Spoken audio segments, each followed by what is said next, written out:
اسلام آباد کے علاقے ترلائی کی مسجد میں خودکش دھماکہ، 31 نمازی شہید، 100 سے زائد زخمی۔ پولیس ذرائع کے مطابق حملہ آور کو مسجد ختیجۃ الکبریٰ کے گیٹ پر روکا گیا تو اس نے اندھا دھند گولیاں برسا دی۔ فائرنگ کے بعد بمبار نے خود کو اڑا لیا۔ خودکش بمبار کا تعلق فتنہ خوارج سے تھا۔ خودکش بمبار کی شناخت ہو چکی۔ حکومتی ذرائع نے بتایا خودکش بمبار نے افغانستان سے دہشت گردی کی تربیت لی، کئی بار افغانستان کا سفر کر چکا، کچھ عرصہ پہلے افغانستان سے آیا تھا۔ پولیس اور سیکیورٹی اداروں کی تحقیقات جاری۔ جاں بحق ہونے والوں کی لاشیں اور زخمیوں کو اسپتال منتقل کر دیا گیا۔ جاں بحق ہونے والوں میں آئی جی اسلام آباد کے عزیز بھی شامل ہیں۔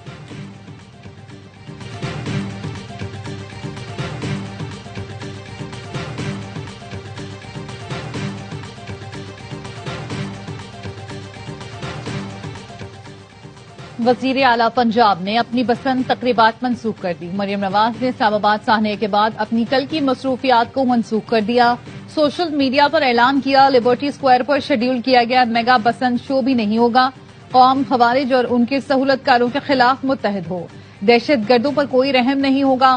مسلح افواج کے شانہ بشانہ کھڑے ہیں، پاکستان کے دفاع پر کوئی سمجھوتا نہیں ہوگا۔ بھارت نے دھماکے کرنے کے لیے 3 گنا انویسٹمنٹ بڑھا دی ہے۔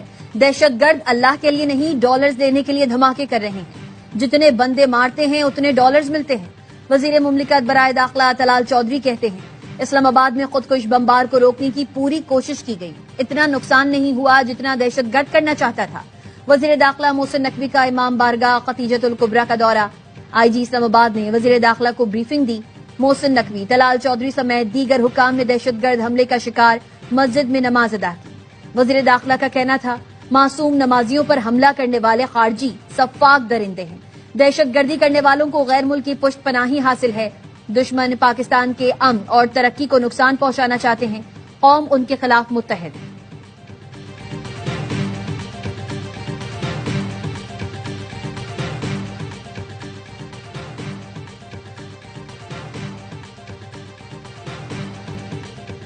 صدر مملکت آصف زرداری اور وزیر اعظم شہباز شریف کی اسلام آباد دھماکے کی مذمت۔ صدر مملکت نے کہا بے گناہ شہریوں کو نشانہ بنانا انسانیت کے خلاف جرم ہے، قوم مشکل کی اس گھڑی میں متاثرہ خاندانوں کے ساتھ کھڑی ہے۔ وزیر اعظم نے واقعے کی مکمل تحقیقات کر کے ذمہ داروں کا تعین کرنے کی ہدایت کی۔ کہا ملک میں شرپسندی اور بے امنی پھیلانے کی ہرگز اجازت نہیں دیں گے۔ مولانا فضل الرحمان، گیسٹری گوہر اور حافظ نعیم الرحمان سمیت سیاسی قیادت کی جانب سے دھماکے کی مذمت۔ شہداء کے اہل خانہ سے یکجہتی کا اظہار۔ پاکستان علماء کونسل کے وفد کی یکجہتی کے لیے ترلائی امام بارگاہ آمد۔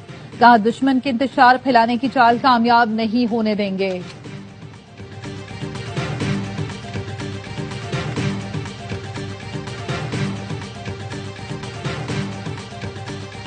خودکش حملہ آور اب تک نوشیرہ میں تھا، پشاور میں رشتہ داروں کا پتہ لگا لیا۔ حملہ آور 1.5-2 سال پہلے افغانستان گیا، پچھلے سال واپس آیا، مختلف مقامات پر رکا تھا۔ وزیر دفاع خواجہ آصف کہتے ہیں دہشت گرد حملے کی تحقیقات میں بہت قریب پہنچ چکے، فی الحال خودکش حملہ آور اکیلا تھا، ہینڈلرز یا سہولت کاروں سے متعلق تحقیقات جاری ہیں۔ C T D, Khyber Pakhtunkhwa, اسلام آباد اور پنجاب پولیس مل کر کام کر رہی ہیں۔ پاکستان میں موجود دہشت گردوں کی پشت پناہی افغان حکومت کر رہی ہے، انہوں نے اس جنگ کا درجہ حرارت بڑھا دیا ہے۔ ہمیں یہ پیغام دیا گیا ہمارے تمام علاقے ان کی زد میں ہیں، پاکستانی حکومت اور افواج اس کا بھرپور جواب دیں گی۔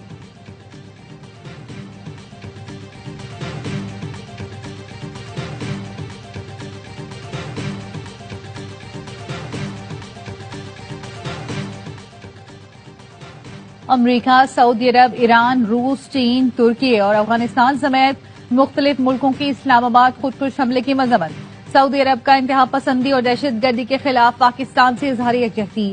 امریکی ناظم الامور نیٹلی بیکر نے کہا شہریوں اور عبادت گاہوں پر دہشت گردی ناقابل قبول ہے۔ امریکہ امن کے لیے پاکستان کی کوششوں کی حمایت جاری رکھے گا۔ چینی سفارت خانے کے ترجمان نے کہا مشکل گھڑی میں اپنے پاکستانی بہن بھائیوں کے ساتھ کھڑے ہیں۔ ترکی کا دہشت گردی کے خلاف جنگ میں پاکستان سے مکمل یکجہتی کا اعلان۔ افغان وزارت خارجہ نے کہا مسجد کا تقدس پامال کرنے اور شہریوں کو نشانہ بنانے کی سخت مذمت کرتے ہیں۔ اسپین اور نیدرلینڈز کی بھی خودکش حملے کی مذمت۔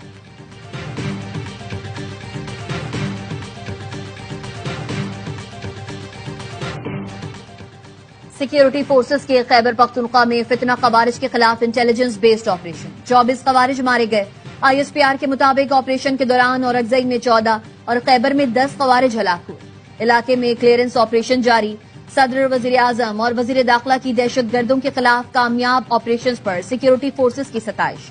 صدر زرداری نے کہا دہشت گرد عناصر کے خلاف کارروائیوں میں 24 خوارج کا ہلاک ہونا قابل قدر کامیابی ہے.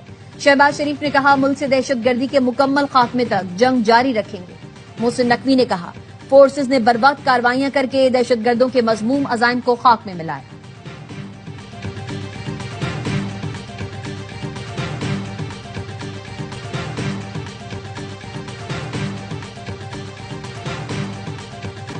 ایران اور امریکہ کا مذاکرات جاری رکھنے پر اتفاق. مسقط میں حالیہ مذاکرات کا پہلا دور مکمل.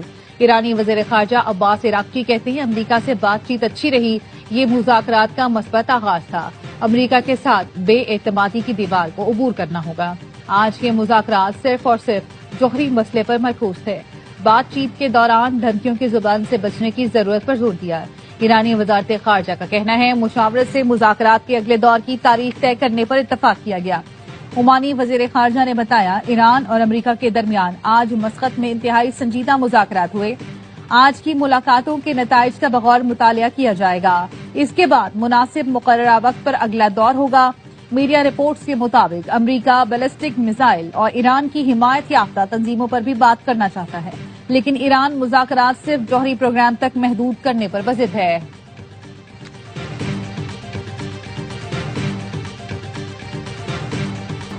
باہمی تجارت کا حجم $2 ارب تک لے جانے پر اتفاق ہوا. سائنس اور ٹیکنالوجی، توانائی، زراعت، ٹیکسٹائل کے شعبوں میں تعاون بڑھائیں گے. وزیر اعظم شہباز شریف کا پاکستان ازبکستان بزنس فورم سے خطاب. کہا باہمی اقتصادی تعاون اور سرمایہ کاری کے فروغ کے لیے بزنس فورم مؤثر پلیٹ فارم ہے.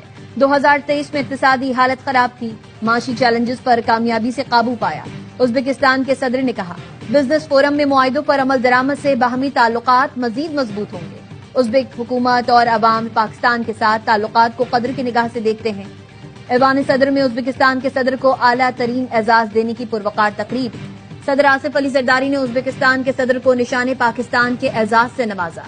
شوکت مرزی اویف کو نشان پاکستان کا اعزاز دو طرفہ تعلقات مستحکم کرنے کے اعتراف میں دیا گیا.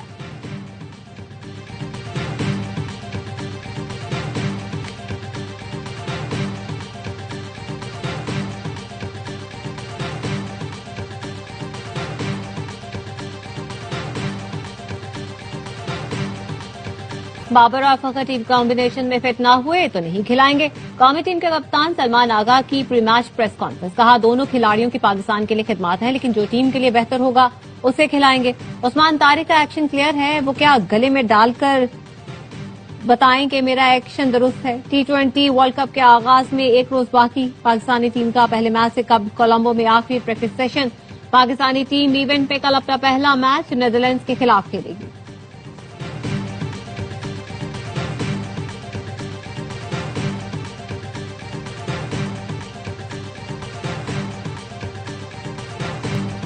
شاہین وکٹیں اڑائیں گے، بابر رنز بنائیں گے، اسپنر بلے بازوں کو چکرائیں گے. شائقین نے گرین شرٹ سے ورلڈ کپ میں زبردست کارکردگی کی امید لگا لی. کہتے ہیں اس بار پاکستان ٹرافی ضرور جیتے گا.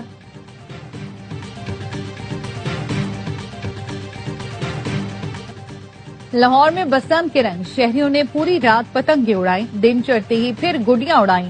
اوورسیز پاکستانی بھی بسنت منانے لاہور پہنچ گئے. کہتے ہیں خوشی ہے، زندگی میں بسنت منانے کی دوبارہ اجازت مل گئی. ریلوے اسٹیشن پر بھی لوگوں کا رش. شاہی قلعہ اور بادشاہی مسجد کے عقب میں سب سے اونچی اور بڑی چھت پر بسنت نائٹ کا اہتمام کیا گیا. گڈے اور ڈور خریدنے کے لیے شہری بڑی تعداد میں موچی گیٹ پر موجود. اندرون لاہور دلی گیٹ میں بھی لاہوریے بسنت کے حوالے سے پرجوش. شہریوں نے چھتوں کو خوب سجا رکھا ہے. بسنت میلہ اتوار تک جاری رہے گا.